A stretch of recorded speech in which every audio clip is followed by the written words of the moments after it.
Her gün dünyanın her yerinde çeşitli suçlar işleniyor. Bazıları intikam amacıyla, bazıları ise sadece acımasız bir planın sonucu olarak gerçekleşiyor. Bazen bu olaylar hiçbir iz bırakmadan unutuluyor, bazen ise yıllar boyunca çözülememiş bir gizem olarak kalıyor.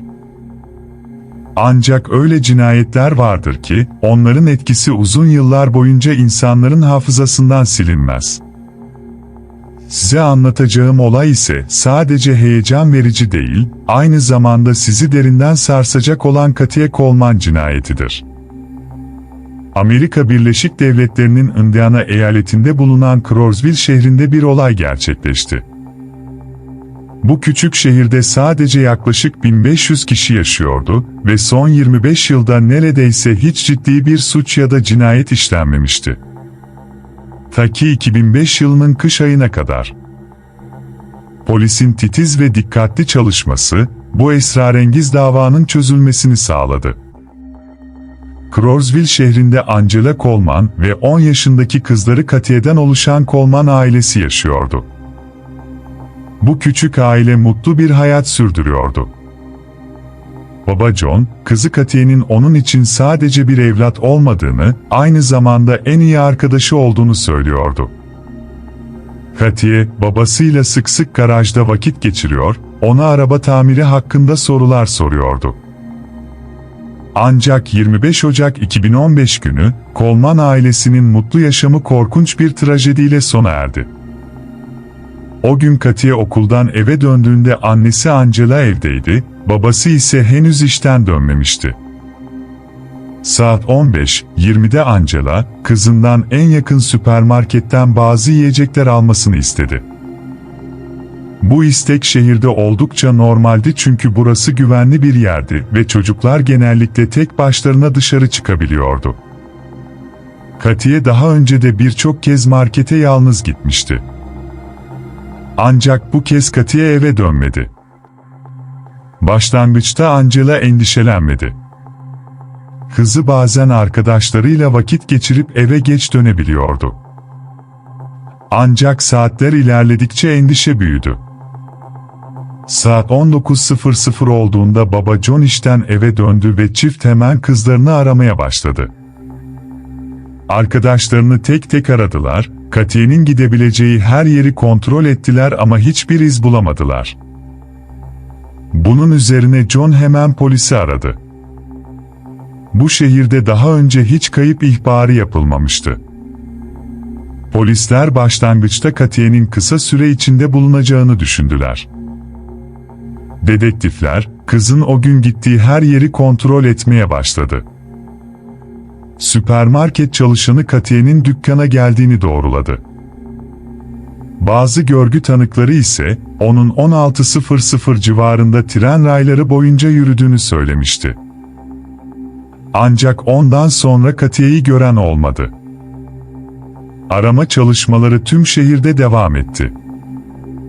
24 saat boyunca hiçbir iz bulunamayınca polis, kızın kaçırılmış olabileceğinden şüphelenmeye başladı. Aramalar şehir dışına genişletildi. Katia'nın kaybolmasından 2 gün sonra önemli bir ipucu ortaya çıktı. Yerel bir kadın, polisi arayarak Katia'yı kaybolduğu gün saat 16:30-17:00 arasında beyaz bir kamyonetin içinde gördüğünü söyledi. Tanığın ifadesine göre, araçta gözlüklü, zayıf ve sarışın bir adam vardı. Ancak kadının ayrıntıları net hatırlayamaması, polisin işini zorlaştırıyordu.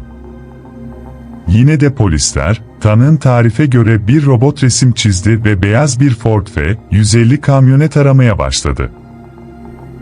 Ne yazık ki bu model, eyalette en popüler araçlardan biriydi. Dedektifler, şüpheliye en yakın 70 kamyonet sahibini belirledi ve hepsini sorguladı. Ancak hiçbirinden net bir ipucu elde edilemedi. 30 Ocak sabahı, polislerden biri şehirde henüz kontrol edilmemiş bir bölge olan Cyprus Gölü'ne gitmeye karar verdi. Orası genellikle toplumdan uzak insanların yaşadığı bir yerdi. Göle vardığında suyun üzerinde yüzen mavi bir nesne fark etti ve hemen suya atladı. O an korkunç gerçek ortaya çıktı, bu, Katiye'nin cansız bedeniydi. Bu noktadan sonra artık bir kayıp vakası değil, bir cinayet soruşturması başlamıştı. Katiye'nin vücudunda bıçak ya da kurşun izi yoktu, ancak elleri arkadan bağlanmıştı. Polis için soruşturma daha da karmaşık hale gelmişti. İlk olarak, daha önce şüpheli olarak sorgulanan 70 kamyonetin hiçbirinin suçla bağlantısı bulunamadı. Üstelik cinayeti işleyenin kim olduğu ve bunu neden yaptığı da büyük bir muammaydı. 3 gün sonra hiç beklenmedik bir gelişme yaşandı. 20 yaşındaki yerel bir genç olan Çaki Hükmen, karakola giderek Katiye'nin ölümünden sorumlu olduğunu itiraf etti. Şehrin birçok sakini, onun uyuşturucu bağımlısı olduğunu biliyordu.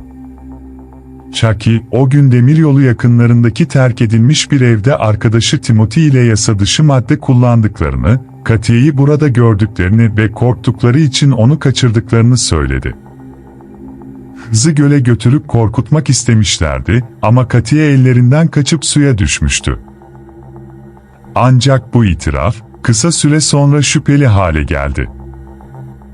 3 gün sonra Katiye'nin vücudu üzerinde yapılan otopsi, onun cinsel saldırıya uğradığını ortaya koydu. Üstelik Chucky ve arkadaşı Timothy'nin DNA'ları, Katiye'nin vücudundaki örneklerle eşleşmiyordu. Bu da gerçek katilin hala serbest olduğunu gösteriyordu. Polis, soruşturmayı daha da derinleştirdi ve Kaypus Gölü yakınlarında bir sigara izmariti buldu. Yapılan analizler sonucunda, izmaritin üzerinde bulunan DNA örnekleri Katiye'ye saldıran kişiyle eşleşti. Bu sigara markası şehirde yalnızca 4 dükkanda satılıyordu. Dedektifler, dükkan sahiplerine eğer biri bu sigaradan satın alırsa hemen polisi aramalarını söyledi. Bir hafta sonra beklenen haber geldi.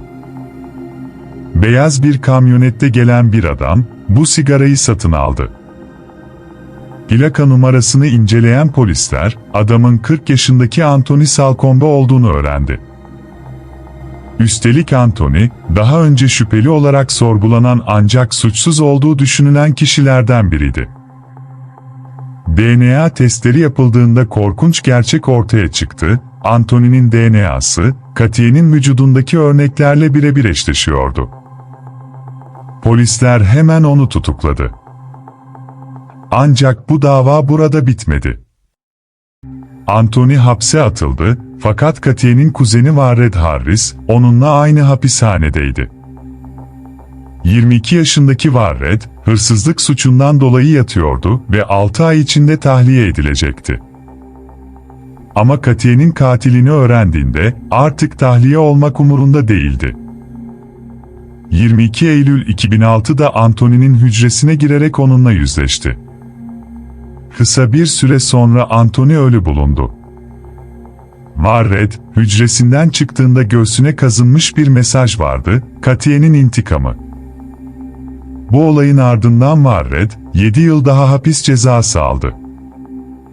Ancak o asla pişman olmadığını söyledi. Ve böylece, Crooksville şehri, tarihe geçen en korkunç olaylarından birini yaşamış oldu. Bu tür videoların devamının gelmesini istiyorsanız, kanala abone olmayı ve videoyu beğenmeyi unutmayın.